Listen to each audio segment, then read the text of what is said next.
Isang nakabibinging tunog ng nababasag na babasagin ang pumunit sa katahimikan ng hallway. Crash! Napahinto si Lika Mercado sa kanyang paglalakad, ang puso niya ay tila umakyat sa kanyang lalamunan. Nanlaki ang kanyang mga mata at sa isang iglap, natukoy niya ang pinagmulan ng gulo. Doon, sa tapat ng kwarto ng isang AC patient, nakatayo ang bagong janitor, si Ramon.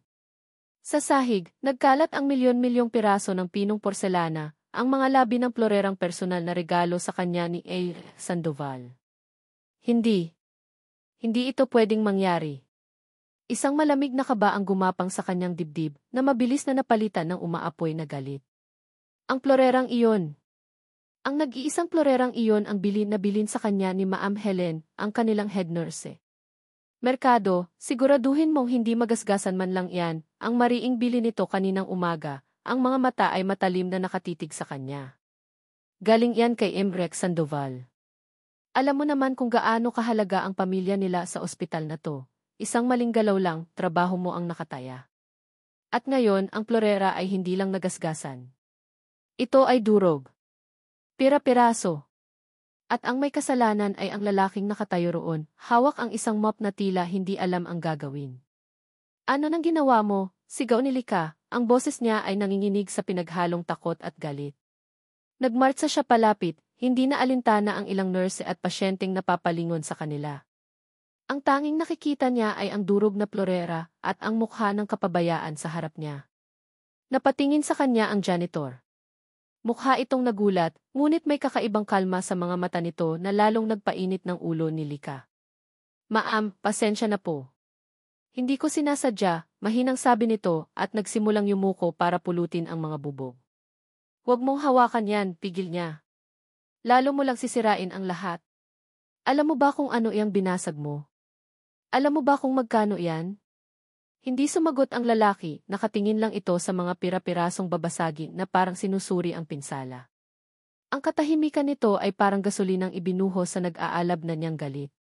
Ang lahat ng stress mula sa buong linggo, ang doubling shift, ang mga pasaway na pasyente, ang pangarap ng kanyang superior, lahat ay tila naghanap ng mapagbubuntunan at ang lalaking ito ang nasa maling lugar sa maling oras.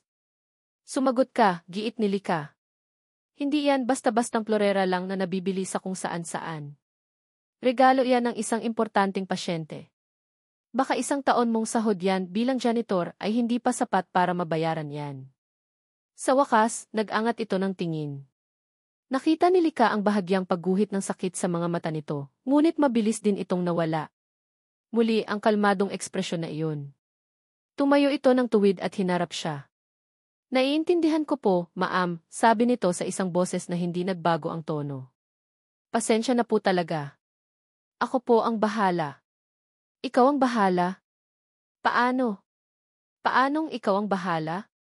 Naramdaman ni Lika ang pag-init ng kanyang mga pisngi. Pakiramdam niya ay sasabog na siya. Ang dali-dali para sa iyong sabihin yan. Samantalang ako ang mananagot dito. Ako ang mawawala ng trabaho dahil sa kapabayaan mo. Ilang sandali silang nagkatitigan. Siya, humihingal sa galit. Ito, tahimik na tumatanggap ng bawat masasakit na salitang ibinabato niya. Walang pagtatanggol. Walang paliwanag. Tanging isang malalim na paghinga ang pinakawalan nito bago muling nagsalita. Gagawan ko po ng paraan. Pangako. Pagkatapos noon ay tumalikod na ito, kinuha ang kanyang dustpan at walis mula sa cart, at nagsimulang maglinis na para bang wala lang nangyari. Naiwan si Lika na nakatayo roon, nanginginig pa rin, habang pinapanood ang bawat piraso ng kanyang propesyonal na bangungot na winalis papunta sa isang basurahan. Lika, okay ka lang? Isang kamay ang marahang humawak sa braso niya. Ang kaibigan niyang si Bea, isa ring nurse, ang lumapit, may pag-aalala sa mukha. Nakita ko ang nangyari. Gravity. Sabi ni Bea, napapailing habang tinitingnan ang nililinis ni Ramon. Hindi, Bea. Hindi ako okay, sagot ni Lika, ang boses ay basag na. Patay ako kay Ma'am Helen nito. Alam mo iyon. Alam ko, mahinang tugon ni Bea. Pero parang sumobra ka ata kanina. Kawawa naman yung tao. Napatingin si Lika kay Bea, pagkatapos ay muling ibinalik ang tingin sa janitor. Nakayuko ito, maingat na nililinis ang sahig, bawat galaw ay kontrolado. Hindi ito mukhang tikawawa. Mukha itong tahimik. At doon nagsimulang pumasok ang isang maliit na tinig sa isip ni Lika. Ang tinig ng konsensya. Bumalik siya sa nurse's station na mabigat ang pakiramdam. Umupo siya at napahilamos sa kanyang mukha. Narinig niya ulit sa isip niya ang mga sinabi niya. Baka 1 taon mong sahod yan bilang janitor. Isang kirot ang dumaan sa kanyang dibdib. Bakit kailangan niyang sabihin iyon? Galit siya. Natatakot siya para sa trabaho niya. Pero tama si Bia. Sumobra siya. Masyado niyang minamaliit ang pagkatao nito. Pagtapos ng kanyang shift, dumaan siyang muli sa hallway na iyon. Malinis na. Para bang walang nangyaring insidente. Walang bakas ng kahit isang pirasong bubog. Pero ang imahe ng malungkot na mga mata ng janitor ay malinaw na nakatatak pa rin sa kanyang isipan. Kinabukasan, pumasok si Lika sa trabaho na may dalang bigat sa kalooban. Inihanda na niya ang sarili sa sermon na abutin niya kay Ma'am Helen. Dahan-dahan siyang naglakad papunta sa kanyang desk sa nurse's station, nag-iisip kung paano niya sisimulan ang paghingi ng tawad. Ngunit pagdating niya roon, natigilan siya. Sa ibabaw ng kanyang mesa, sa eksaktong pwesto kung saan dating nakalagay ang florera ni A. Sandoval, ay may nakatayong isang bago. Mas malaki ito. Mas elegante. Ang disenyo ay mas pino, gawa sa puting porselana na may mga guhit na ginto. Mukha itong mas mahal pa kaysa sa naunang nabasag. Kumunot ang noo ni Lika. Sino ang maglalagay niyan dyan? Lumapit siya at sinuri ito.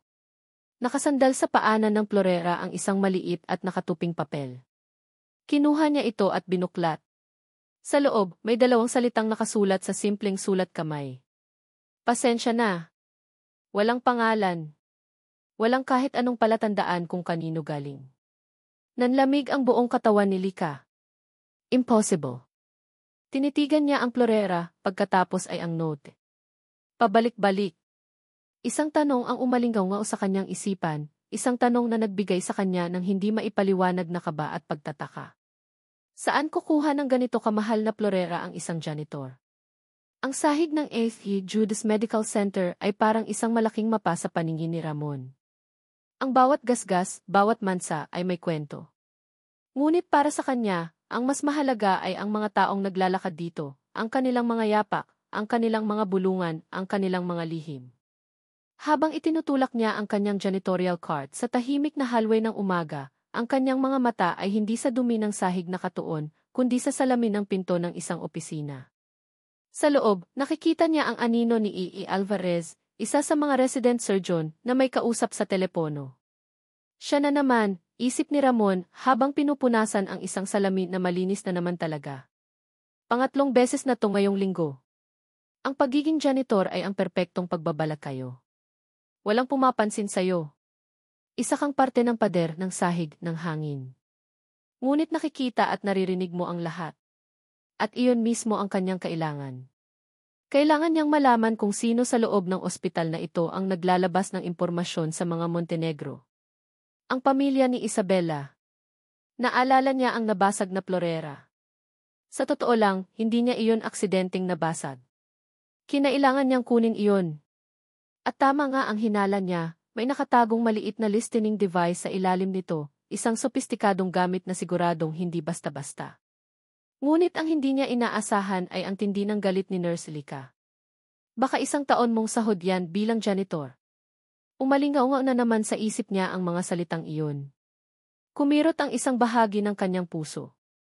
Hindi dahil sa insulto sa kanyang pagpapanggap, kundi dahil sa sakit na nakita niya sa mga mata ng babae. Isang sakit na dulot ng takot, takot na mawalan ng trabaho, takot na mapagalitan. Nakita niya sa likod ng kasungitan nito ang isang babaeng pagod at nagsusumikap. At sa kabila ng lahat, siya pa rin ang may kasalanan sa sakit na iyon. Ang florerang ipinalit niya ay maliit na bagay lang para mabawasan ang konsensya niya. Biglang, isang malakas na tunog ng alarma ang pumuno sa buong paligid. Code Blue, Surgical Ward, Room 304. Code Blue, Surgical Ward, Room 304. Sa isang iglap, nagbago ang lahat. Ang tahimik na hallway ay napuno ng mga nagmamadaling yapak. Mula sa nurses station, nakita niyang unang tumakbo si Lika, kasunod si Bea at ang dalawa pang nurse. Mabilis na itinabi ni Ramon ang kanyang cart sa pader para hindi makasagabal. Ngunit hindi siya umalis. Mula sa kanyang pwesto, nakita niya ang pagpasok nila sa kwarto. Sumunod ang crash cart. Dumating ang doktor. Sigawan. Bilang. Utos. Ang lahat ay gumagalaw ng mabilis. Sa gitna ng kaguluhan, nakita niya si Lika. Kalmado. Mabilis. Bawat galaw ay may layunin. Siya ang nag-aabot ng gamit. Siya ang nag-check ng vitals. Siya ang sumasagot sa doktor. Sa sandaling iyon, hindi siya ang masungit na nurse na sumigaw sa kanya. Siya ay isang anghel na lumalaban para sa isang buhay. Hindi tumataas ang blood pressure. Bigyan niyo ng isa pang 12, sigaw ng doktor. Don, 12, mabilis na sagot ni Lika. Ngunit may mali. Nakita ni Ramon ang pagkunot ng noo ni Lika, ang bahagyang pagpanik sa mga mata nito habang tinitingnan ang monitor. Nagkakagulo na sila. Ano nang nangyayari? Bakit walang epekto? Tanong ng doktor, ang boses ay puno ng tensyon. Itinulak ng kuryosidad at isang hindi maipaliwanag na pag-aalala. Lumapit si Ramon sa may pintuan, sapat lang para makita ang medical chart na nakasabit sa paanan ng kama. Isang maliit na pulang sticker ang nakadikit doon. Isang sticker na pamilyar sa kanya dahil sa dami ng board meetings na dinaluhan niya tungkol sa hospital protocols. Nang makita niyang kukuha ulit si Lika ng isang gamot mula sa tray, hindi na siya nakapagpigil. Ma'am, mahinang tawag niya, sapat lang para marinig ni Lika. Napalingon ito sa kanya, ang mukha ay puno ng pagtataka at iritasyon. Ano? Yung chart po, sabi ni Ramon, itinuturo ang paanan ng kama. May allergy po sa penicillin yung pasyente. Natigilan si Lika. Sa isang segundo, tila huminto ang mundo. Mabilis na lumingon siya sa chart, pagkatapos ay sa gamot na hawak niya. Nanlaki ang kanyang mga mata. Agad niyang ibinalik ang gamot at kumuha ng iba. Doc, may allergy siya sa penicillin. Palitan ang gamot, sigaw niya. Ilang sandali pa ng tensyon ang lumipas. At pagkatapos, isang mahabang, tuloy-tuloy na tunog mula sa monitor. Isang normal na tibok ng puso. Stable. We have a stable heartbeat, anunsyo ng doktor, humihinga ng malalim. Unti-unting kumalma ang lahat sa loob ng kwarto. Naiwan si Ramon sa may pintuan, nakahinga ng maluwag. Aalis na sana siya nang marinig niya ang boses ni Lika. Sandali. Lumingon siya. Naglalakad ito papalapit sa kanya, ang mukha ay pagod ngunit wala na ang dating talim sa mga mata. Salamat, sabi nito, ang boses ay mahina. Salamat, Ramon. Iniligtas mo kami, iniligtas mo siya. Nagkatitigan sila. Sa mga mata ni Lika, nakita ni Ramon ang isang bagay na bago, pagtataka, at marahil, kaunting paghanga. Walang anuman po, ma'am, sagot niya. Nakita ko lang po yung sticker. Tumango si Lika, ngunit hindi pa rin inaalis ang tingin sa kanya. Paano mo nalaman ang ibig sabihin ng sticker na yon? Isang ngiti ang sumilay sa labi ni Ramon. Mahilig po akong magbasa ng kung ano-ano. Isang maliit na ngiti rin ang gumanti mula kay Lika. Isang tunay na ngiti. At sa sandaling iyon, nakalimutan ni Ramon ang tungkol sa mga Montenegro, sa kanyang misyon at sa pagpapanggap niya. Ang tanging nakikita niya ay ang babaeng nasa harap niya. Kinahapunan, habang naglilinis siya sa may cafeteria, nakita niya si Lika na nag-iisa sa isang mesa, kumakain. Maya-maya, dumating si Isabela, ang kanyang mapanlinlang na ex-girlfriend, kasama ang ilang kaibigan. Nagkunwari itong natapilok malapit sa mesa ni Lika, at ang dala nitong mamahaling kape ay natapon sa sahig, malapit sa paanan ng nurse. Oh my God! Ang clumsy ko naman, sabi ni Isabela sa isang boses na halatang peke. Tumingin ito kay Lika. Nurse, pasensya na sa abala ha. Baka pwedeng pakitawag na lang ang janitor para linisin to. Nakita ni Ramon ang pagtiim ng bagang ni Lika. Ngunit bago pa man ito makasagot, lumapit si Ramon dala ang kanyang mop. Ako na po, ma'am, sabi niya, diretsong nakatingin kay Isabela. Nakita niya ang pagkagulat sa mga mata nito nang makita siya. Ramon? Anong ginagawa mo dito? Trabaho ko po ito, simpleng sagot niya at nagsimulang maglinis. Pinanood niya sa gilid ng kanyang mga mata ang pag-alis ni Isabela, halatang hindi komportable. Nang matapos siyang maglinis, lumingon siya kay Lika, na nakatingin sa kanya. Isang tahimik na pasasalamat ang mababasa sa mga mata nito. Ninisian lang niya ito bago bumalik sa kanyang gawain. Pagkalipas ng ilang oras, nagkasalubong ulit sila sa isang hindi nagaanong abalang halway. Ramon, tawag ni Lika. Ma'am Lika, sagot niya. Tungkol kanina at noong isang araw, pasensya na sa mga nasabi ko. At salamat ulit. Wala po yon, sabi niya, isang ngiti ang muling sumilay sa kanyang mga labi. Mukhang palagi na lang tayong nagkikita sa mga hindi inaasahang pagkakataon. Tumawa ng mahina si Lika. Sa sandaling iyon, sa gitna ng amoy ng disinfectant at ng tahimik na paligid, may isang bagay na namuo sa pagitan nila. Isang koneksyon na hindi maipaliwanag. Isang pakiramdam na komportable at magaan. Ngunit ang sandaling iyon ay biglang pinutol. Baby! Isang pamilyar na boses ang bumasag sa kanilang katahimikan. Mula sa dulo ng hallway, mabilis na naglakad papalapit si Isabela, ang mukha ay nagliliwanag sa isang peking ngiti. Bago pa man makagalaw si Ramon, inilagay ni Isabela ang kanyang mga braso sa liig nito at binigyan siya ng isang marahas na halik sa mga labi, sa harap mismo ni Lika. Humiwalay si Isabela at humarap kay Ramon, ngunit ang mga mata ay matalim na nakatutok kay Lika. Baby, I missed you, sabi ni Isabela, ang boses ay matamis ngunit puno ng lason. Pagkatapos, dahan-dahan siyang lumingon kay Lika, tinitingnan ito mula ulo hanggang paa na maihalong pangmamaliit. Sino tong kaibigan mo? Parang isang sampal ang tanong ni Isabela. Isang sampal na hindi sa pisngi tumama, kundi direkta sa puso ni Lika. Ang init ng halik na nasaksihan niya ay tila kumalat sa kanyang mga pisngi, ngunit hindi dahil sa kilig, kundi dahil sa matinding hiya. Sino tong kaibigan mo? Ang paraan ng pagbigkas ni Isabela sa salitang kaibigan ay puno ng pang-iinsulto, na para bang isa itong maruming salita. Tiningnan siya nito mula ulo hanggang paa, at sa isang iglap, naramdaman ni Lika na para siyang isang basahan sa tabi ng isang mamahaling bestida. Si Isabela ay perpekto, mula sa makintab na buhok, sa diamanteng hikaw, hanggang sa amoy ng pabango nitong parang presyo na ng isang buong sweldo niya. At siya ay si Lika. Nakasuot ng puting uniforme, pagod mula sa mahabang shift at amoy ospital. Naramdaman niya ang bahagyang paggalaw ni Ramon na tila sinusubukang lumayo kay Isabela, ngunit mas lalong humigpit ang yakap nito. Siya si Nurse Lika, sagot ni Ramon, ang boses ay pilit at hindi komportable. Katrabaho ko. Oh, I see. Nurse, sabi ni Isabela, isang ngiti ang sumilay sa kanyang mga labi, ngunit hindi ito umabot sa kanyang mga mata. Nice to meet you. Ako nga pala si Isabela Montenegro. Ang fiance ni Ramon. Fiance. Ang salitang iyon ay umalingaw-ngao sa isip ni Lika na parang isang basag na kampana. Fiance. Hindi girlfriend. Hindi ex. Fiance. Ikakasal na. Isang hindi maipaliwanag na kirot ang biglang sumaksak sa kanyang dibdib. Bakit? Bakit siya nasasaktan? Janitor lang naman ito. At siya, isang profesional na nurse. Hindi dapat siya apektado. Ngunit ang katotohanan ay apektado siya.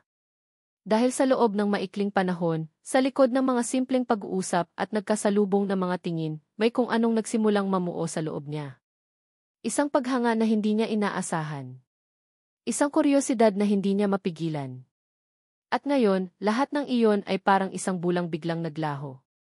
Aalis na ako, nautal na sabi ni Lika, hindi na makatingin ng diretso sa kanila. May gagawin pa ako. Mabilis siyang tumalikod at naglakad palayo, ang bawat hakbang ay parang ang bigat. Ramdam niya ang mga mata ni Isabela na nakatutok sa kanyang likuran, isang tingin na nangungutya at nagtatagumpay. Kinabukasan, naging mas malala ang lahat. Lika, narinig mo na ba? Bungad sa kanya ni Bea pagpasok niya sa nurses station. Ang boses nito ay pabulong, puno ng pag-aalala. Ang alin, tanong ni Lika habang inaayos ang kanyang mga gamit. Ang chismis. Tungkol sa'yo at kay Ramon. Kumunot ang noo ni Lika. Anong chismis? Nanilalandi mo raw siya, sabi ni Bea, halatang nahihirapang sabihin. Sabi ng mga taga-ibang ward, nakita raw kayong palaging naglalampungan sa mga hallway.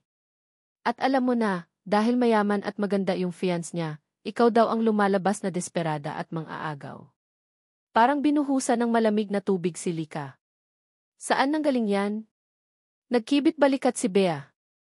Kumalat na lang bigla. Pero sigurado ako, yung Isabela na iyon ang nagsimula.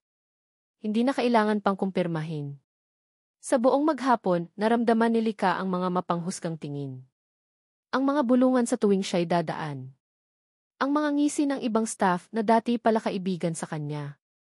Bigla, ang ospital na itinuring niyang pangalawang tahanan ay naging isang korte kung saan siya ang nasasakdal. Sa kanyang desperasyon, hinarap niya si Ramon nang magkasalubong sila malapit sa linen room. Ramon, kailangan nating mag-usap, sabi niya. Hinila ito sa isang sulok kung saan walang masyadong tao. Lika, tungkol kay Isabela. Totoo ba, putol niya? Totoo bang fiance mo siya? Yumuko si Ramon, umiiwas ng tingin. Lika, komplikado ang sitwasyon. Anong komplikado doon, Ramon? O hindi lang ang sagot, giit ni Lika, ang boses ay nanginginig na. Dahil kung, bakit mo hinahayaan na magkaroon tayo ng kung anuman ito? Binibigyan mo ako ng atensyon, ngumingiti ka sa akin, tinutulungan mo ako anong ibig sabihin ng lahat ng iyon kung may iba ka na palang pakakasalan. Isang mahabang katahimikan ang namagitan sa kanila. Nakita ni Lika ang paghihirap sa mukha ni Ramon, ang pagtatalo sa kanyang mga mata. Hindi ko siya pakakasalan, mahinang sabi nito. Pero fiance mo siya. Hindi ko siya mahal, Lika. Ang mga salitang iyon ay dapat nagbigay ng ginhawa kay Lika. Ngunit lalo lang nitong ginulo ang isip niya. Kung hindi niya ito mahal, bakit sila engaged? At bakit hinahayaan ni Ramon na gawin ni Isabela ang lahat ng ito? Ang kanilang pag-uusap ay natigil nang dumaan ang isang grupo ng mga orderly na naghagis sa kanila ng makahulugang tingin. Napabuntong hininga si Lika. Wala itong patutunguhan. Ang pinakamasaklap na sandali ay nangyari sa cafeteria kinahapunan. Nag-order si Lika ng kanyang pagkain at naghanap ng bakanting mesa. Habang naglalakad, bigla na lang may tumulak sa food tray na dala niya. Ang mainit na sabaw at kanin ay tumapon sa kanyang uniforme, at ang plato ay bumagsak sa sahig na may malakas na kalabo. Lahat ng tao sa cafeteria ay napatingin sa kanya. Oh, sorry, sabi ng isang pamilyar na boses. Nakatayo sa harap niya si Isabela, may isang mapanuyang ngisi sa mga labi. Hindi kita nakita. Masyado ka kasing common. Nag-init ang mga pisngi ni Lika. Ang hiya ay parang laso na unti-unting kumakalat sa buong katawan niya. Gusto niyang sumigaw. Gusto niyang sampalin ang babae. Ngunit natigilan siya. Lahat ng mata ay nasa kanya. Ano mang gawin niya, siya ang lalabas na masama. Siya ang eskandalosang nurse. Wala siyang nagawa kundi yumuko, pulutin ang tray, at mabilis na lumabas ng cafeteria. Dala-dala ang kahihiyan at ang mga nagtatawa ng bulungan na sumusunod sa kanya. Nang gabi ring iyon, habang papalabas na siya ng ospital, isang staff mula sa EC department ang lumapit sa kanya. Ines Mercado. Bakit po? Pinapatawag po kayo ng hospital director. Nasa opisina niya po siya ngayon. Kinabahan si Lika. Anong kailangan sa kanya ng direktor sa ganitong oras? Mabigat ang mga paa niyang tinahak ang daan papunta sa opisina sa pinakamataas na palapag. Kumatok siya ng 3 beses bago pumasok. Good evening, sir. Pinapatawag niyo raw po ako. Umikot ang swivel chair ng director. Ngunit hindi lang ito ang nandoon. Nakaupo sa silyang nasa tapat ng mesa, nakadekwatro at may matagumpay na ngiti ay si Isabela. Sa tabi nito ay isang lalaking naka-Amerikana na may dalang briefcase. Isang abogado. Biglang nanuyo ang lalamunan ni Lika. Ines Mercado, simula ng direktor, ang boses ay seryoso at malamig. May formal na reklamong inihain laban sa iyo si Ilyes Montenegro. Tumingin si Isabela kay Lika, ang mga mata nito ay nagliliyab sa tagumpay. Harassment, deklara ni Isabela, ang bawat salita ay mabigat at puno ng kasinungalingan. This nurse has been harassing Defiant, Ramon. Ang salitang i-harassment ay parang bombang sumabog sa loob ng opisina na nag-iwan ng nakabibinging katahimikan sa pandinig ni Ramon. Nakatayo siya sa labas ng bahagyang nakabukas na pinto, nagpapanggap na nagpupunas ng mga salamin sa pader, ngunit ang buo niyang atensyon ay nasa loob. Narinig niya ang lahat. Ang bawat sinungaling na salita ni Isabela. Ang bawat akusasyon na walang basehan. Naramdaman niya ang pag-akyat ng galit sa kanyang dibdib, isang uri ng galit na matagal na niyang hindi naramdaman. Ang galit na ito ay para kay Isabela, sa kawalan nito ng kaluluwa, sa kakayahan nitong manira ng buhay ng ibang tao para lang sa sarili nitong kapakanan. Hindi na siya nakatiis. Binuksan niya ang pinto at pumasok, na ikinagulat ng lahat, lalo na ni Lika. Ramon, gulat na sabi ng hospital director. Ano nang ginagawa mo dito? Tanong ni Isabela, ang pagkukunwari ay biglang nawala at napalitan ng inis. Hindi sila pinansin ni Ramon. Ang mga mata niya ay nakatuon lamang kay Lika, na nakatayong parang isang estatwa, ang mukha ay putlang-putla at puno ng hindi makapaniwalang sakit. Hindi totoo ang mga sinasabi niya, mariing sabi ni Ramon, ang boses ay matatag at puno ng otoridad na hindi inaasahan mula sa isang janitor. Walang ginagawang masama si Lika. Tumawa si Isabela, isang tawang mapakla. At sino ka para paniwalaan? Isa ka lang hamak na janitor. Siyempre, kakampihan mo siya. Baka nga may usapan na kayo. Doon na napuno si Ramon. Hinarap niya si Isabela, ang kanyang mga mata ay nag-aapoy. Isabela, itigil mo na to. Bakit, Ramon? Natatakot ka bang malaman ng lahat na pinagsasabay mo kami, ganti nito? Nang gabing iyon, pagkatapos ng nakakahiyang pagpupulong na iyon kung saan pinagsabihan si Lika na dumistansya, habang iiniimbestigahan ang kaso, kinompronta ni Ramon si Isabela sa parking lot. Ano ba talaga ang gusto mo, Isabela? Sigaw ni Ramon, hindi na napigilan ang sarili. Ngumisi si Isabela, walang bakas ng pagsisisi sa mukha. Ang gusto ko?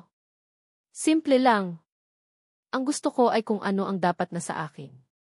Ikaw. Ang yaman mo. Ang pangalan mo. At aalisin ko ang lahat ng humahadlang doon. Tinitigan niya si Ramon ng diretsyo sa mata. Subukan mong kumampi sa kanya, Ramon. At sisiguraduhin kong hindi lang siya mawawala ng trabaho, kundi pati na rin ang lisensya. Kaya kong gawin yon. Alam mo yan. Ang pagbanggit nito sa kanyang tunay na pangalan ay parang isang dago. Alam ni Isabela kung gaano niya kamahal ang kanyang pribadong buhay, ang kanyang pagtatago. At ginagamit nito iyon laban sa kanya. Laban kay Lika. Naiwan siyang nakatayo roon, puno ng pag-aalala at kawalan ng magawa. Kailangan niyang tapusin ang investigasyon niya bago pa tuluyang masira ni Isabela ang buhay ni Lika. Ngunit sa ngayon, ang kailangan niyang gawin ay hanapin ang babaeng nasasaktan ng dahil sa kanya. Nag-aalalang hinanap niya si Lika sa buong ospital.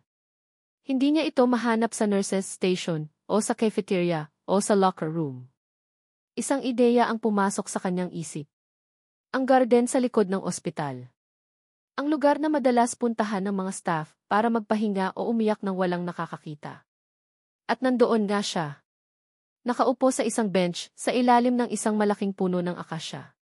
Nagsimulang pumatak ang ambon, ngunit tila hindi niya ito alintana. Nakayuko siya, ang mga balikat niya ay nanginginig. Umiiyak siya. Ang tanawing iyon ay parang isang punyal na bumaon sa puso ni Ramon. Bawat hikbi ni Lika ay parang isang akusasyon sa kanya. Dahan-dahan siyang lumapit. Lika, mahinang tawag niya. Nag-angat ito ng tingin. Ang mga mata niya ay pula at namamaga. Nang makita siya nito, isang bagong bugso ng luha ang dumaloy sa mga pisngi nito. Umalis ka na, sabi nito, ang boses ay basag. Hindi mo ba nakikita? Gulo lang ang dala mo sa buhay ko. Hindi ako aalis, sabi ni Ramon, umupo sa tabi niya. Hinubad niya ang kanyang jacket at ipinatong sa mga balikat ni Lika para protektahan ito sa lumalakas na ulan. Bakit mo to ginagawa, Ramon? Tanong ni Lika, ang mga luha ay patuloy sa pag-agos. Bakit ako? Ano nang ginawa kong masama sa inyo? Tinitigan ni Ramon ang mukha nito, ang basang pisngi, ang nanginginig na labi, ang sakit sa mga mata nito. At sa sandaling iyon, ang lahat ng pag-iingat, lahat ng takot, lahat ng plano, ay nawalan ng halaga. Wala kang ginawang masama, Lika, sabi niya, ang boses ay puno ng emosyon. Hinawakan niya ang kamay nito, malamig ito. Ako ang may kasalanan. Patawarin mo ako. Hindi ko na alam kung anong iisipin ko, Ramon, bulong nito. Huwag ka nang mag-isip, sagot niya. Hinawakan niya ang pisngi nito at marahang pinunasan ang mga luha gamit ang kanyang hinlalaki. Ang pakinggan mo ito. Itinuro niya ang kanyang dibdib. At ito. Pagkatapos ay itinuro niya ang dibdib ni Lika. Nagkatinginan sila, ang mga patak ng ulan ay dumadaloy sa kanilang mga mukha. Ang mundo sa paligid nila ay tila naglaho. Ang tanging naroon ay sila, ang bigat ng mga hindi masabing salita, at ang isang damdaming mas malakas pa sa anumang gulo. Hindi ko kayang makita kang ganito, Lika, bulong ni Ramon. Ikaw ang mahalaga. At sa ilalim ng umiiyak na langit, sa gitna ng unos na nilikha ng mga kasinungalingan, dahan-dahan niyang inilapit ang kanyang mukha sa mukha nito. Ipinikit ni Lika ang kanyang mga mata. At naglapat ang kanilang mga labi. Hindi ito isang simpleng halik. Ito ay isang pagtatapat. Isang paghingi ng tawad. Isang pangako. Marubdob at puno ng pagnanasa, ngunit mailambot at pag-iingat. Dito, sa gitna ng ulan, naramdaman nilang dalawa ang isang bagay na totoo. Isang bagay na handa nilang ipaglaban. Ngunit ang hindi nila alam, sa di kalayuan, sa likod ng isang malaking halaman, ay may isang aninong nakatayo. Isang anino na may hawak na kamera. Click! Isang litrato ang nakuha. Ang perpektong ebidensya. Ang perpektong sandata. Ang anino ay ngumisi sa dilim bago tahimik na umalis, dala-dala ang imahe na sisira sa lahat. Kinabukasan, ang katahimikan ng umaga sa Judas ay binasag ng sabay-sabay na tunog ng mga notifikasyon sa cellphone. Mula sa mga doktor, sa mga nurse, hanggang sa mga gwardiya at maintenance staff, lahat sila ay nakatanggap ng iisang email. Ang subject, Scandal at Judas. At sa loob, isang litrato lang ang laman. Isang litratong malinaw at hindi maikakaila. Ang litrato ni Nurse Lika Mercado at ng janitor na si Ramon, magkayakap at naghahalikan sa gitna ng ulan. Sa ilalim nito, isang maikli ngunit mapanirang caption.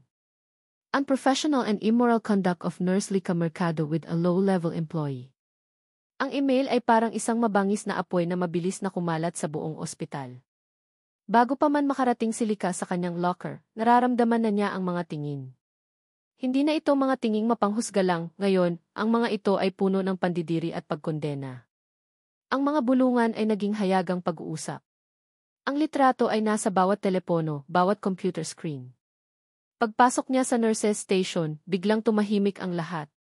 Ang mga dati niyang katrabaho na kasama niyang tumatawa at nagrereklamo ay biglang umiwas ng tingin, nagkunwaring abala sa kanilang mga ginagawa. Tanging si Bea lang ang lumapit sa kanya. Ang mukha ay puno ng awa. Likaji. Hindi na kailangang magsalita ni Bea. Nakita na ni Lika ang email sa screen ng telepono nito. Ang litrato. Ang halik. Ang pribadong sandali nila ni Ramon na ngayon ay ginawang pampublikong palabas. Naramdaman niya ang pagkawala ng lakas sa kanyang mga tuhod. Napakapit siya sa gilid ng mesa. Ang halik na iyon ang halik na nagbigay sa kanya ng panandaliang pag-asa. Ang halik na nagparamdam sa kanya na may kakampi siya, iyon din pala ang magiging katibayan ng kanyang pagkakasala sa mata ng lahat. Nurse Mercado. Isang malamig at formal na boses ang tumawag sa kanya. Si Ma'am Helen, ang kanilang head nurse. Nakatayo ito sa pinto ng kanyang opisina, ang mukha ay walang emosyon, ngunit ang mga mata ay matalim. Pumasok ka. Ang paglalakad mula sa station hanggang sa opisina ni Ma'am Helen ay parang paglalakad papunta sa bitayan. Bawat hakbang ay mabigat.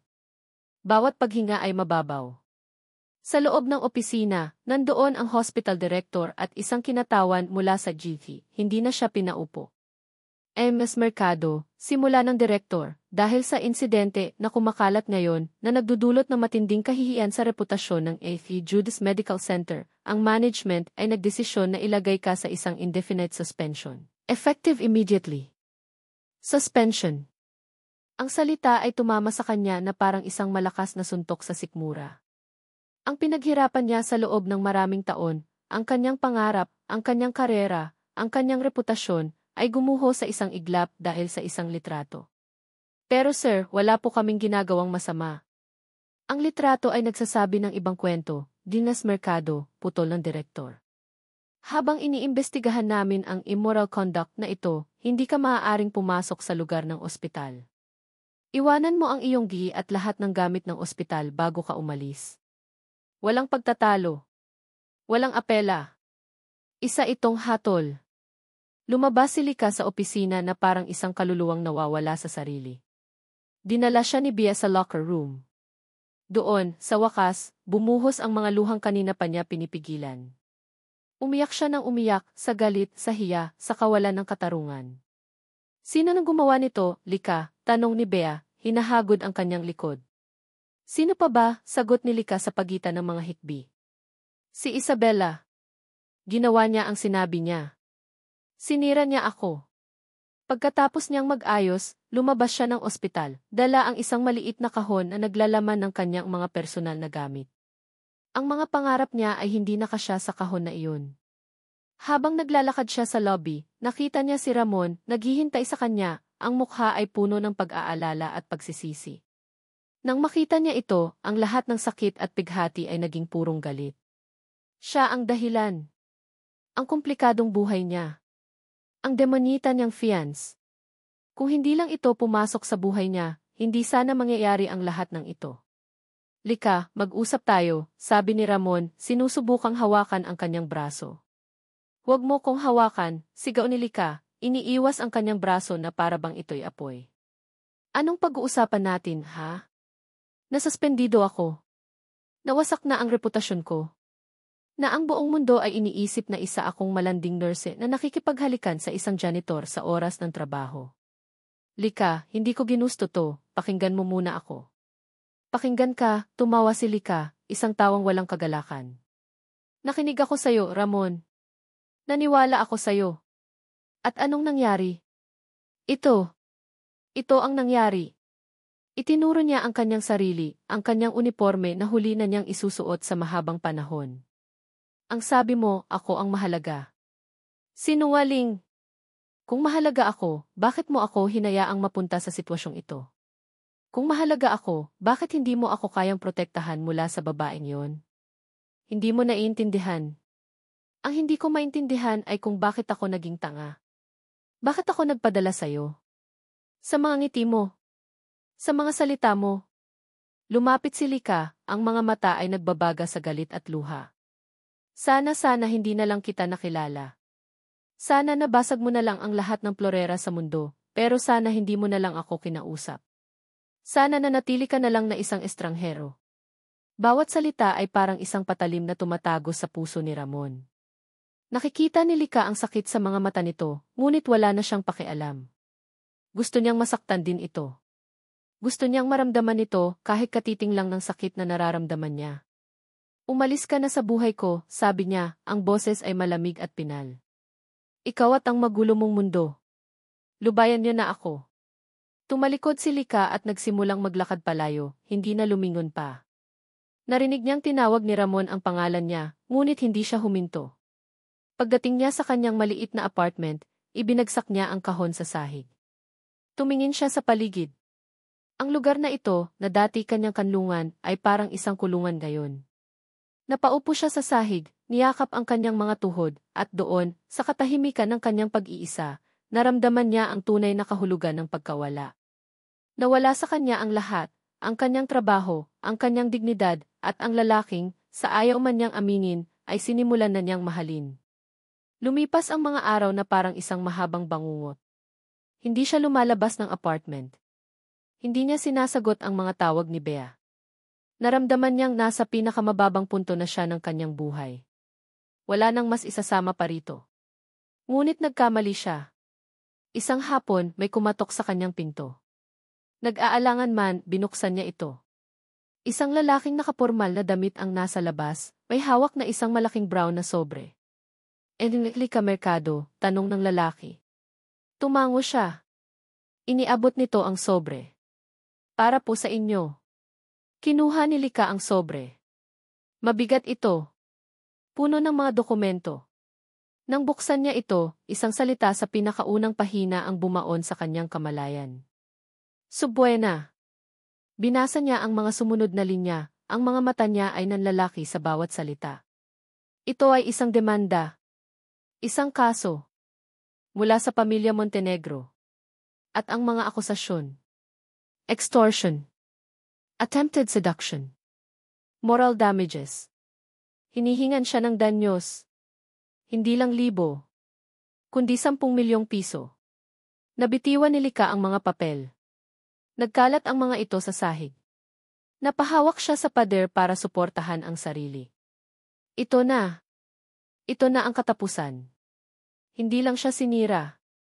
Dinudurog siya. At sa sandaling iyon, sa gitna ng mga nagkalat na papeles na naglalaman ng kanyang sentensya, naramdaman ni Lika ang tunay na kawalan ng pag-asa. Ang balita ay dumating kay Ramon na parang isang kidlat sa kalmadong gabi. Isang tawag mula sa kanyang personal na abogado, si Atty. Gomez. Ramon, may problema. Ang mga Montenegro. Nagsampa sila ng kaso laban kay Imes Mercado. Ano ng kaso? Tanong ni Ramon, ang boses ay biglang nanlamig. Extortion, seduction ang mga basurang kaso na paborito nilang gawin. Humihingi sila ng 10 milyong danyos. Nasa balita na rin online. Napatayo si Ramon mula sa kanyang kinaupuan sa loob ng maliit na apartment na tinutuluyan niya malapit sa ospital. 10 milyon. Hindi na ito paninira lang. Ito ay deklarasyon ng gyera at ginagamit nila si Lika bilang kasangkapan para durugin siya. Umalis ka na sa buhay ko. Ang mga salita ni Lika ay muling tumatak sa kanyang isipan. Ang sakit sa mga mata nito. Ang galit. At ngayon, ito. Ang subbuena. Ang kahihiyan. Ang takot. Napapikit siya ng mariin. Ang lahat ng ito ay kasalanan niya. Ang kanyang pagnanais na magtago, na mag-imbestiga ng tahimik, ay naglagay sa inosenteng babae sa kapahamakan. Tama na. Tapos na ang laro. Isang malamig at mapagpasyang determinasyon ang pumalit sa kanyang galit. Kinuha niya ang kanyang telepono at tinawagan ang kanyang pinagkakatiwalaang Chief of Security. Miguel, sabi niya, ang boses ay matigas at walang bakas ng pagiging si Ramon, ang janitor. Ihanda mo ang sasakyan. At dalhin mo ang lahat ng dokumentong ipinakolekta ko sa iyo laban sa mga Montenegro. Lahat. Yes, sir. Saan po ang punta natin? Sa Judas, sagot ni Ramon. Magpatawag ka ng emergency board meeting. Now. Pagkatapos ng tawag, pumasok siya sa kanyang kwarto. Inalis niya ang luma at kupasing uniforme ng janitor. Sa ilalim ng kanyang kama, may isang maletang matagal nang hindi nabubuksan. Binuksan niya ito. Sa loob, isang mamahaling itim na suit, isang puting damit, at isang pares ng makintab na sapatos na katad. Habang nagbibihis siya, para siyang naghubad ng isang lumang balat. Ang bawat buttons na kanyang isinasara, ang bawat paghigpit ng kanyang kurbata, ay isang paalam sa pagkataong kanyang nilikha. Sa salamin, hindi na si Ramon, ang tahimik na janitor, ang nakatingin pabalik. Ang nakatingin ay si Ramon de la Cuesta. Ang paglalakad niya pabalik sa Judas ay ibang-iba. Hindi na siya dumaan sa service entrance. Dumaan siya sa pangunahing lobby, kasunod ang dalawang lalaking naka-Amerikana. Ang mga nurses sa information desk ay napatingin, ang mga gwardiya ay napatuwid ng tayo, ang mga pasyente at kanilang mga pamilya ay napapalingon.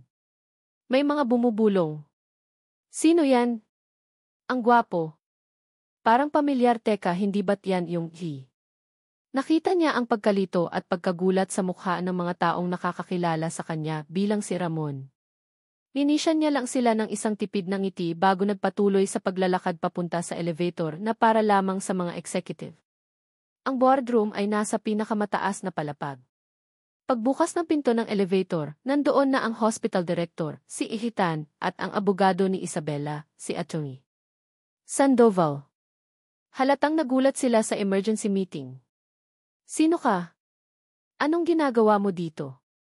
Bawal ang hindi miyembro ng board dito, sigaw ni Atty. Sandoval, halatang naiinis sa abala. Hindi sumagot si Ramon. Naglakad siya papunta sa dulo ng mahabang mesa, sa upuang para lamang sa chairman. Ang upuan ng kanyang ama. Umupo siya. Magandang hapon, simula niya, ang boses ay kalmado, ngunit may bigat na pumuno sa buong silid. Maupo kayo. Lahat naman kayo ay nagtatrabaho para sa akin. Nanlaki ang mga mata ni Ethan. O Ramon? Ikaw. Ngumiti si Ramon. Mas gusto ko ang Ramon, Ethan. Ramon de la Cuesta. Ang pangalang iyon ay parang isang granada na sumabog sa gitna nila. Namutla si Achoy. Sandoval. Si Ethan ay parang nakakita ng multo. For months, I've worked as a janitor in the own hospital. Patuloy ni Ramon, inilapag ang isang folder sa mesa. Gusto ko kasing makita mismo kung paano niyo pinapatakbo ang kumpanya ng pamilya ko. At marami akong nalaman. Binuksan niya ang folder. Inilabas niya ang mga dokumento. Mga bank statement. Mga litrato. Isang maliit na audio recorder. Nalaman ko na may naglalabas ng mga kumpidensyal na impormasyon sa ating karibal, ang Montenegro Corp. Nalaman ko na may mga ghost purchase ng mga gamot na overpriced. Nalaman ko rin na ang plorerang aksidente, kung nabasag ay may nakatagong listening device. Tumingin siya kay Gihitan na ngayon ay pinagpapawisan na ng malagkit.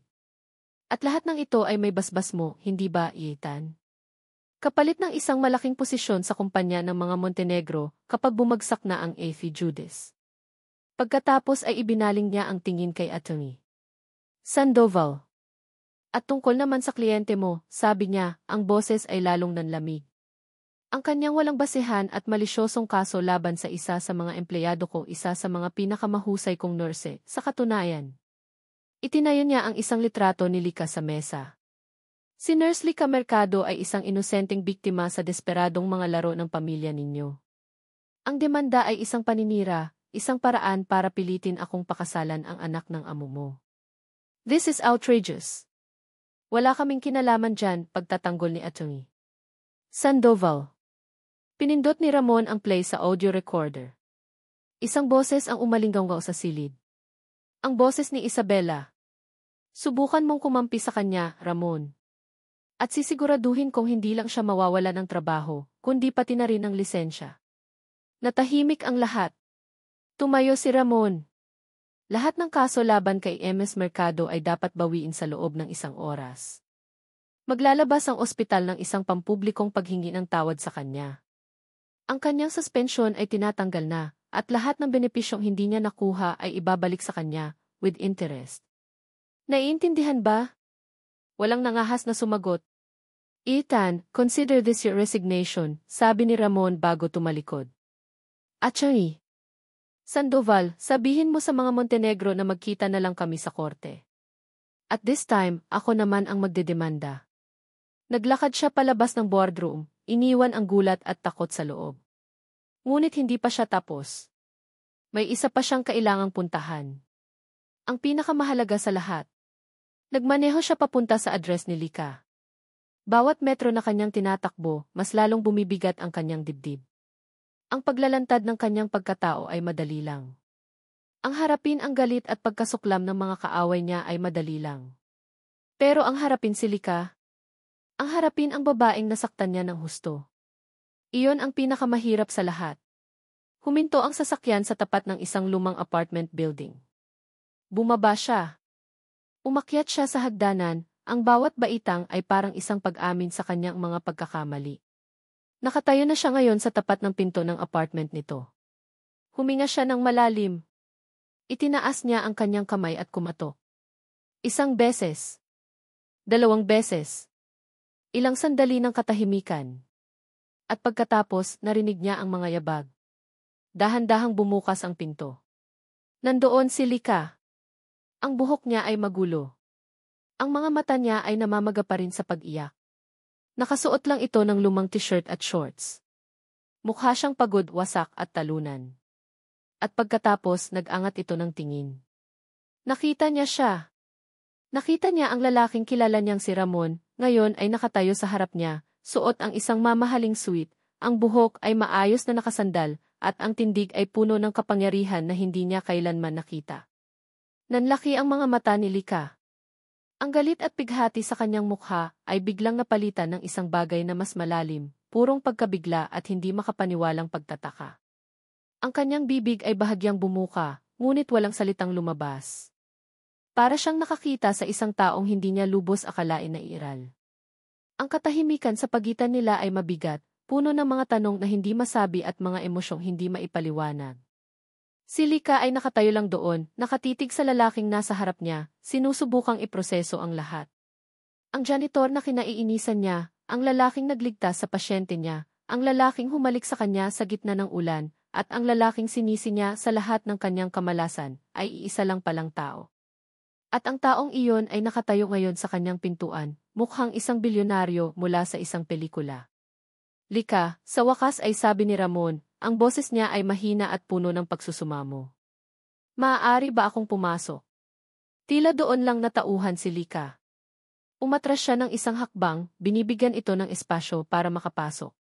Isinara niya ang pinto sa likuran nito, at bigla, ang kanyang maliit na apartment ay parang lalong sumikip dahil sa presensya nito. Naglakad si Ramon papunta sa gitna ng sala, napapalibutan ng mga nagkalat na dokumento mula sa supuena. Yumuko siya at pinulot ang isang papel. Tinitigan niya ito, ang kanyang panga ay nagtiim. Lahat ng ito tapos na, mahinang sabi niya, hindi tumitingin kay Lika. Binawi na nila ang kaso. At nag-issue na ng public apology ang ospital. Ang suspension mo, tinanggal na. Inilapag niya ang papel sa maliit na mesa. Lahat ay ayusin ko. Hindi kumibo si Lika. Nakasandal siya sa pinto, ang mga braso ay nakayakap sa kanyang sarili na para bang pinipigilan niyang magkawatak-watak ang kanyang pagkatao. Sino ka? Sa wakas ay tanong niya, ang boses ay halos isang bulong, basag at puno ng pagkalito. Sino ka ba talaga? Humarap si Ramon sa kanya. Sa ilalim ng madilim na ilaw ng apartment, nakita ni Lika ang lahat ng bigat ng mundo sa kanyang mga mata. Wala na ang simpleng ngiti ni Ramon, ang janitor. Ang naroon ay ang pagsisisi ni Ramon, ang si. Ang pangalan ko ay Ramon de la Cuesta, simula niya. Ang pamilya ko ang nagmamay-ari ng De La Cuesta Holdings, kasama na ang F. Jude's Medical Center. Isang tawang walang kagalakan ang kumawala sa mga labi ni Lika. Ang may-ari. Nagtrabaho ka bilang janitor sa sarili mong ospital? Para saan? Isang social experiment? Para pagtawanan kaming mga ordinaryong manggagawa? Ang sakit ay nagsimulang magbalik na ngayon ay may kasamang pakiramdam ng pagiging naloko. Hindi, mabilis na sagot ni Ramon, lumapit ng isang hakbang. Hindi. May investigasyon akong ginagawa. May mga anomalya sa ospital at may kinalaman ang mga Montenegro. Si Isabela ang pamilya niya, matagal na nilang gustong pabagsakin ang kumpanya namin. Ang pagpapanggap ko bilang janitor ang tanging paraan para makakuha ako ng ebidensya nang hindi nila nalalaman. Ipinaliwanag niya ang lahat. Ang tungkol sa sabotahe, sa mga taong binayaran ni Isabela sa loob ng ospital, sa dahilan kung bakit hindi niya ito maiwan-iwan agad, dahil ginagamit nito ang e-engagement nila para makakuha ng impormasyon. Ang kanilang engagement ay isang business arrangement na matagal nang naputol, ngunit patuloy na ginagamit ni Isabela para sa sarili nitong interes. Kaya hindi mo ako maipagtanggol, sabi ni Lika, mas bilang isang pahayag kaysa sa isang tanong. Dahil kung ginawa mo, malalaman nilang lahat kung sino ka at masisira ang investigasyon mo. Tumango si Ramon. Patawarin mo ako, Lika. Naging makasarili ako. Inuna ko ang misyon ko at hindi ko nakita na nadadamay ka na. Dapat sinabi ko sa'yo. Dapat pinrotektahan kita. Patawarin mo ako sa lahat ng sakit na naidulot ko. Lumapit si Lika sa sofa at umupo, napahilamos sa kanyang mukha. Halo-halo ang emosyon sa loob niya. Ang galit ay naroon pa rin, ngunit ngayon ay may kasama ng pag-unawa. Ang sakit ay malalim, ngunit may bahagi sa kanya na nakakaramdam ng ginhawa dahil sa katotohanan. Naintindihan ko, sabi niya pagkaraan ng ilang sandali, ang boses ay pagod. Naiintindihan ko kung bakit mo ginawa. Pero masakit pa rin, Ramon. Sobrang sakit. Ang paggamit niya sa kanyang tunay na pangalan ay parang isang pag-amin na ang Ramon na minahal niya ay isang ilusyon. Alam ko, sabi ni Ramon, lumuhod sa harap niya para magpantay ang kanilang mga mata. Ang kanyang mga mata ay puno ng luha na hindi pumapatak. Alam ko, Lika. At gagawin ko ang lahat para mapawi ang sakit na yan. Hayaan mo akong bumawi sa'yo. Hinawakan nito ang kanyang mga kamay. Hindi ko hinihiling na patawarin mo ako ngayon. Ang hinihiling ko lang ay isang pagkakataon. Isang pagkakataon para ipakilala ang sarili ko sa iyo ng tama. Hindi bilang janitor, hindi bilang sisi, kundi bilang si Ramon. Ang lalaking nahulog ang loob sa isang matapang, matalino, at magandang nurse na hindi natakot na sigawan siya dahil sa isang basag na plorera. Isang maliit na ngiti ang sumilay sa labi ni Lika sa gitna ng kanyang mga luha. Naalala niya ang araw na iyon. Ang simula ng lahat. Bigyan mo ako ng isang pagkakataon, Lika. Magsimula tayo ulit. Tinitigan ni Lika ang mga mata nito. Nakita niya ang sinseridad. Nakita niya ang pagsisisi. At sa ilalim ng lahat ng iyon, nakita niya pa rin ang lalaking nagpatibok ng puso niya, mayaman man o mahirap. Ang lalaking nakakita sa kanya, hindi lang bilang isang nurse, kundi bilang si Lika. Dahan-dahan tumango siya. Makalipas ang 6 na buwan. Head Nurse Mercado, may tawag po para sa inyo sa line 1. Sige, salamat, sagot ni Lika, isang ngiti ang nasa kanyang mga labi. Ang buhay ay bumalik sa normal, o mas tamang sabihin, isang mas magandang normal. Ang public apology mula sa ospital at ang demanda na isinampa ng mga De La Cuesta laban sa mga Montenegro ay nilinis ang kanyang pangalan. Ang mga dating bumubulong sa likod niya ay ngayoy bumabati sa kanya ng may paggalang. At si Ma'am Helen? Nag-early retirement ito matapos malaman ang katotohanan. Pagkatapos ng kanyang shift, naglakad si Lika palabas ng ospital. Sa tapat ng entrance, nakaparada ang isang simpleng itim na sedan, hindi ang mamahaling kotse na may driver na inaasahan ng lahat. Mula sa driver's seat, isang pamilyar na lalaki ang lumabas, nakasuot ng simpleng polo shirt at maong. Hi, bati ni Ramon, kinuha ang bag mula sa kanya. Hi, ganti ni Lika. Akala ko ba may board meeting ka? Tapos na. At sinabi ko sa kanila na kailangan kong sunduin ang pinakamagandang head nurse sa buong mundo, sabi nito, sabay kindat. Natawa si Lika. Sa loob ng 6 na buwan, unti-unti nilang binubuo muli ang kanilang nasira. Naging tapat sila sa isa't isa. Walang lihim. Walang laro. Tanging sila lang. Saan tayo pupunta? Tanong ni Lika nang makasakay sila sa kotse. Basta, sabi lang ni Ramon. Nag-drive sila papunta sa isang pamilyar na lugar, isang park sa tabi ng ilog. Bumaba sila at naglakad-lakad. Maya-maya, huminto si Ramon sa tapat ng isang nagtitinda ng fishball. 2 stick nga po, Manong. Yung maraming sauce. Napangiti si Lika habang iniaabot sa kanya ni Ramon ang isang stick ng fishball. Sigurado ka bang okay ka lang dito, biro niya. Baka may makakita sa'yo.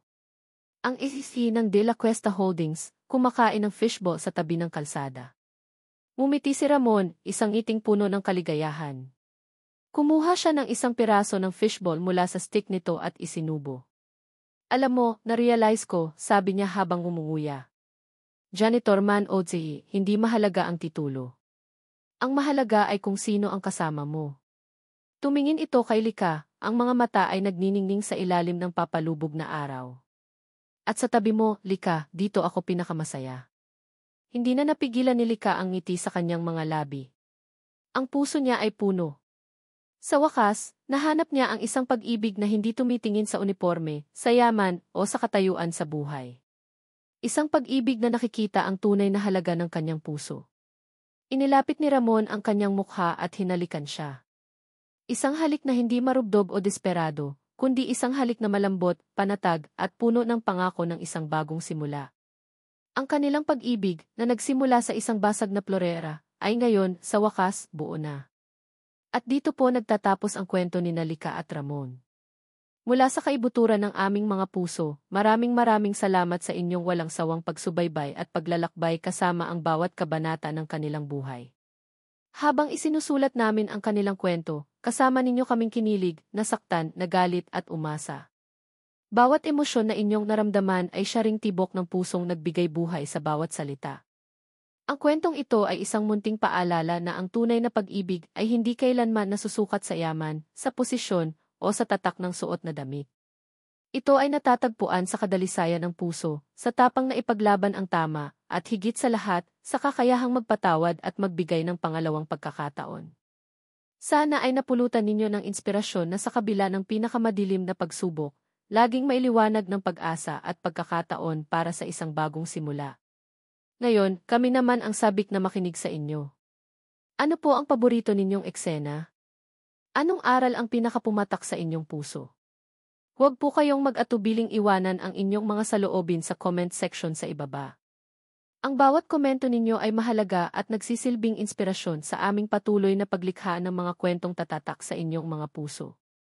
Hanggang sa muli nating pagsasama sa susunod na kwento. Maraming salamat po.